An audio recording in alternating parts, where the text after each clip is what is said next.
थे, उन्हें best solution से बताया जा रहा है तो कैसे आपको करना है। ठीक है, चलिए सबसे पहले हम बात करेंगे यहाँ पर इस क्वेश्चन की। वह धनात्मक संख्या ज्ञात कीजिए जिसमें 15 जोड़ने पर प्राप्त संख्या मूल संख्या के व्युत्क्रम के 100 गुने के बराबर होगी। ठीक है, तो हमें क्या करना है, जैसे मान लेते हैं, आपको ऐसे समझ लेते हैं, मान लेते हैं हमारे पास संख्या क्या है, x है, इसमें क्या जोड़ा जाना चाहिए, 15 जोड़ा जाना चाहिए। तो जो आंसर मिलता है वो हमें क्या मिलता है, इसका व्युत्क्रम। ठीक है, इसका व्युत्क्रम का मतलब है 1 के बटा में लिखना पड़ेगा, व्युत्क्रम का मतलब होता है उल्टा, और इसमें कितना, 100 के गुना, क्योंकि इसका मूल संख्या के व्युत्क्रम के 100 गुने के बराबर होती है, तो 100 का गुना करना पड़ेगा। इस तरीके से बोला गया क्वेश्चन में। ठीक है, तो इस तरीके से आपको बताना है कि अगर ऐसा जो संख्या होगी कौन सी ऐसी वैल्यू पुट हो जाएगी कि हमारा आंसर सही आ जाएगा। ठीक है, अब ये दोनों पक्षों को बराबर करना है, आप कैसे करेंगे जल्दी से बताएं। ठीक है ना, देखो हमारी संख्या क्या है, सिर्फ x है। ठीक है, तो हमारी संख्या x है। अच्छा, इसमें x बताना है सिर्फ। अब एक बात बताइए, मान लेते हैं हम इसमें सबसे पहले 5 को उठाते हैं, 5 को अगर यहां वैल्यू पुट करेंगे, ठीक है, ये बराबर कितना हमारा x आना चाहिए। ठीक है, देखो हम दोबारा तरीके से बता देते हैं। मान लेते हैं हमारी जो संख्या है वो क्या है, x है, इसमें अगर 15 जोड़ा जाए तो 15 जोड़ने पर संख्या ये बन जाएगी। तब क्या कंडीशन है कि इस 15 जोड़ा जा रहा है, इसमें इसका व्युत्क्रम मान लेते हैं x प्लस 1/15, मतलब 1/x+15, ये जो है इसका 100 गुना, मतलब इसका 100 गुना बराबर जो होगा वो मूल संख्या के बराबर होगा, इसका x के बराबर होगा। अच्छा, अब इसमें क्या करना है, आप या तो इसे सॉल्व कर लें, या आप ऐसे करें कि इसको कोई वैल्यू पुट करके रख लें। जैसे हमने मान लेते हैं यहाँ पर 5 संख्या को उठाया, हमने इस जगह 5 रखा और इस जगह 5 रखा, तो हमने देखा 1/5 और 15 कितना होगा, यहाँ पर 5 रखेंगे तो यहाँ 5 रखेंगे, 15 5 20, गुणे में यहाँ 100, बराबर में यहाँ x की जगह 5, तो 20 25 100, यानी कि हमें पता चल गया 5 बराबर 5। तो इसका मतलब क्या है, हमारा आंसर क्या आना चाहिए था, ऑप्शन नंबर सी। अब और कोई सा भी ऑप्शन रखेंगे उससे आंसर नहीं बनेगा, तो जिस ऑप्शन से आपका वेरीफाई होगा वही आंसर सही हो जाएगा। ठीक है, तो आप इस तरीके से कर सकते थे आसान भाषा में। चलिए नेक्स्ट क्वेश्चन को देखेंगे। चलिए देखते हैं, क्वेश्चन लिखा है, एक संख्या में 3 अंक हैं जिनका आपस में योग 18 है और बीच वाला अंक अन्य 2 अंकों के योग के बराबर है। यदि संख्या के अंकों के क्रम को उलट देने पर वह संख्या 297 है, 297 अधिक हो जाती है, 297 नहीं, 297 अधिक हो जाती है, तो वह संख्या क्या है। अब एक बात बताइए, इनमें सबसे पहली कंडीशन तो हमें ये वेरीफाई करना है कि योग 18 होना चाहिए। तो अगर हम पहला वेरीफाई करें, 5 8 13 5 18, 9 4 13 5 18, 6 3 9 3 12 6 18, मतलब पूरा हो गया, और 4 8 12 6 18, यानी कि पहला इक्वेशन तो आपका पूरा फ्लॉप हो चुका है। कहने का मतलब ये वेरीफाई चारों में कर रहा है।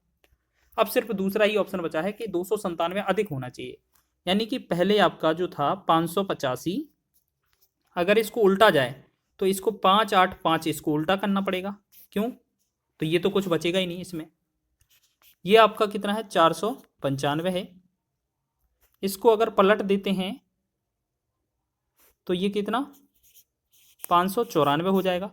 तो ये तो लगभग कितना, 100 भी नहीं है, तो 100 भी ज़्यादा नहीं हुआ है। यहाँ लिखा है 396। ठीक है, 396 को पलटेंगे तो ये होगा 693।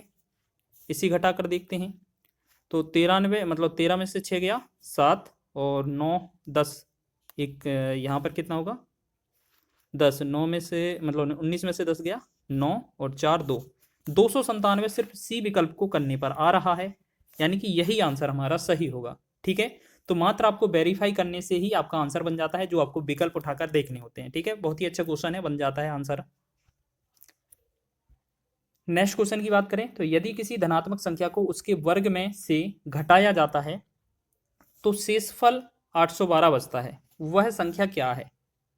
देखिएगा, किसी धनात्मक संख्या को उसके वर्ग में से घटाया जाता है तो शेषफल जो है कितना, 812 आता है। ठीक है, अब एक बात बताइए, यहां पर कोई भी संख्या होगी, वर्ग होगा, वो 812 से अधिक होना चाहिए, तभी तो वो आंसर बनेगा। यानी कि 25 का वर्ग 625 है तो ये तो आंसर होगा नहीं।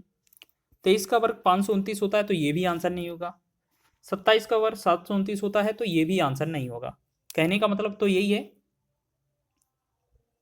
ठीक है। तो अब हमें करना क्या है, अब हमें क्या करना है, अब एक ही मात्र ऑप्शन बच रहा है तो डी ऑप्शन ही सही होगा, लेकिन वेरीफाई तो करना है अभी भी। तो उन्होंने क्वेश्चन में बोला है वर्ग, संख्या के वर्ग, यानी कि 29 का वर्ग कितना होता है आपको पता है, 841 होता है। और उसमें से उस संख्या को घटा दिया जाए, मतलब 29 को ही घटा दिया जाए तो 812 बचता है। देख लेते हैं, 11 में से 9 2, 4 में से 3 1, 812, बिल्कुल 812 बचा है। तो आंसर यही होगा। देखिएगा, बहुत ही आसान लैंग्वेज में आप बता सकते थे, आसान तरीके से बता सकते थे, ना ज़्यादा समय वेस्ट करना था और ना ही ऐसा कन्फ्यूजन में था कि क्या करेंगे इस क्वेश्चन में, ठीक है। अगर वीडियो थोड़ा भी बहुत पसंद आ रहा है तो प्लीज़ वीडियो को लाइक करें, शेयर करें, चैनल पर नए हैं तो चैनल को सब्सक्राइब जरूर कर लें। इसी तरीके के और भी ट्रिक आपको मिलने वाली हैं। अगला क्वेश्चन है, 4 क्रमागत विषम संख्याओं का योग 160 है, सबसे छोटी संख्या ज्ञात कीजिए, ठीक है। तो आपको बता दें, 4 विषम क्रमागत संख्याओं का योग 160 है। तो आप एक बात बताइए, अगर या तो आप ऑप्शन पर वेरीफाई कर लें, देखो विषम है, अगर इनमें से छोटी संख्या उठाना है तो मान लेते हैं हम इसमें से कोई ऑप्शन ले ले, पहला ऑप्शन हम 27 को उठाते हैं।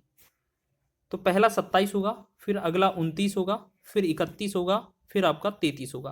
क्योंकि क्वेश्चन में छोटी बोला था ना, सभी सबसे छोटी हम यही आंसर करते, अगर करते तो एक बार चेक करें, इनको जोड़ने पर 160 आ जाएगा तो यही आंसर है, नहीं तो दूसरा चेक करेंगे या फिर सॉल्यूशन करेंगे हम।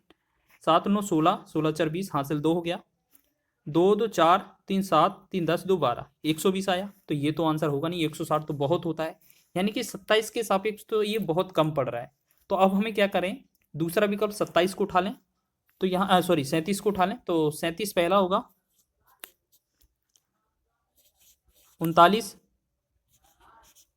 37 हो गया, 39 हो गया, फिर 41 और 43।